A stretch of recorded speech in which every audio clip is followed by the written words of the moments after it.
What's up, family? This is Bishop Joseph Walker, Mount Zion Church in Nashville, Tennessee. I just sitting here, man, in my office and just reflecting over what's happening in our world, and sitting here on the literal 2 days after my pastor, Dr. Harry Blake in Shreveport, Louisiana, succumbed to COVID-19, and me getting so many messages of other pastors and people, particularly in the African American community, who have succumbed or are fighting COVID-19. And it got me to thinking. I was talking to Rickey. Many of you know Rickey and I are best friends, and I was just sharing with him what I was feeling. He said, "Man, you got to put that down and share it with the nation." And I wanted to share it with my people because I have to tell you, I'm frustrated, uh, I'm ticked off, and I want to just keep it 100. The fact is that this coronavirus is exposing a lot. It's exposing a lot about who we are as a people. It's exposing a lot about our political system. It's exposing a lot about how our communities are treated. Fact is, it's exposing a lot about economic and health disparities that exist within underserved communities. It is disturbing when you think about how COVID is impacting the African American community in disproportionate ways. And I'm pretty pissed off about that, to be honest with you, because as a spiritual leader, I've advocated and talked about this. And I remember when I became presiding bishop in the Full Gospel Baptist Church Fellowship. And I remember God gave me 4 pillars, and 2 of them were financial empowerment and health and wellness. A lot of people outside of our fellowship, and even some within, laughed and thought, well, what is that about? Didn't understand. But I knew what God was saying to me, because these are areas that I believe that we as a people have to really think through. COVID is exposing a lot. A lot of our people don't have emergency funds. A lot of our people are not healthy. And as a result, we end up getting COVID and with pre-existing conditions, and we're already behind the curve. It's not all your fault, though. It's not. The fact is, there's a lot of, social issues that give rise to this economic disparity and health disparities that exist in our community. You think about on any given street in the United States right now, any given street, I want you to really process that. There is a fast food, several unhealthy fast food restaurants that are there to feed you. There are churches on every corner that should have been empowering you, but were content with just shouting you. There are payday loans that are there to financially exploit you. There are drugstores to medicate you.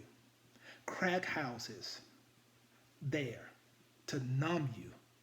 Liquor stores there to assist in numbing you. And then there's a funeral home there to bury you. It happens on every African American community in the country. And the fact is, it makes us end up behind the 8 ball, because we need our political leaders, and we need our leaders in our community. And I call myself out too. That we've got to step up and we've got to advocate to get these food deserts out of our community. And we've got to make sure we have quality food, and we've got to have the right things. Everybody can't eat at Whole Food. Everybody can't afford that. But we've got to make certain that they have at least quality food to make good food choices. We've got to make sure we stop glorifying all of this fast food stuff and talking about this and that and this sandwich and that sandwich. And all we're doing is glorifying these culinary coronaries, because it's running our blood pressure up, and we're feeding people at church at 11 o'clock at night fried chicken and macaroni and cheese, and somebody sits around and tries to get healthy, and they start losing weight and trimming down, and we say, what's wrong? They sick. And somebody gets bigger, nobody says anything, because we got a culture that continues to glorify this foolishness.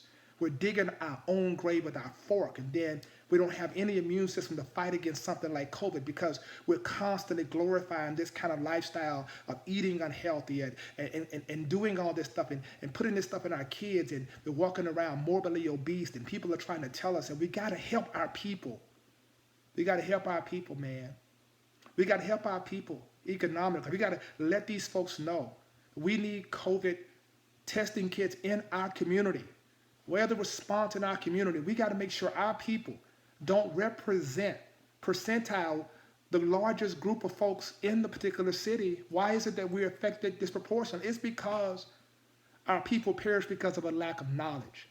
So I don't need politicians coming to wave anymore in my church. I need you to come and help do something. I call myself out as a spiritual leader that now, when COVID is over, even now, I'm rolling my sleeves up and doing what I can for our people because this stuff has to stop.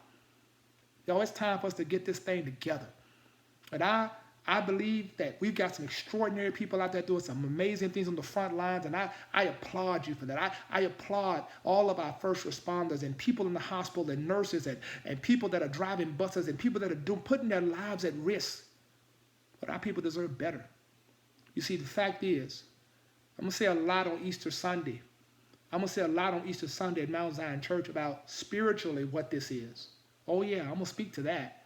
But I want to speak to you now and tell you, I want you to hear my heart that we have got to do better. And we've got to help our people. It ain't always their fault. It's our fault. And I'm challenging every leader. Let's get ourselves together. God is fed up, man, with this stuff of foolishness. We gotta do what we're called to do and stop thinking about ourselves. We gotta think about our community because people are dying. I am broken every single day. 3 or 4 different pastors and leaders and people in the community are dying that are directly connected to me, and I'm hearing about it, and I'm broken because I feel so powerless, but yet God says no. See, after COVID, if we go back to the way things were, it's on us.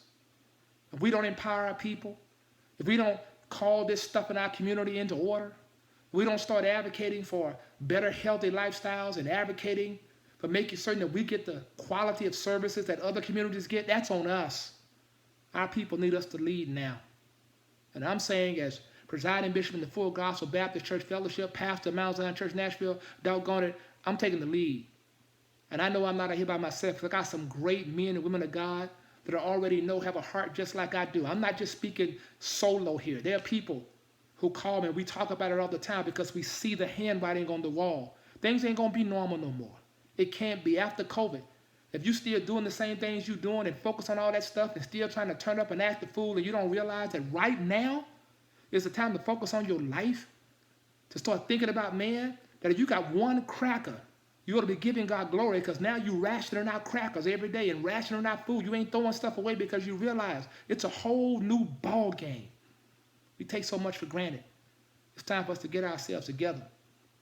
And I want to just challenge every spiritual leader, political leader, civic leader. Let's step up. Let's do this for our people. Because y'all, we're going to beat this.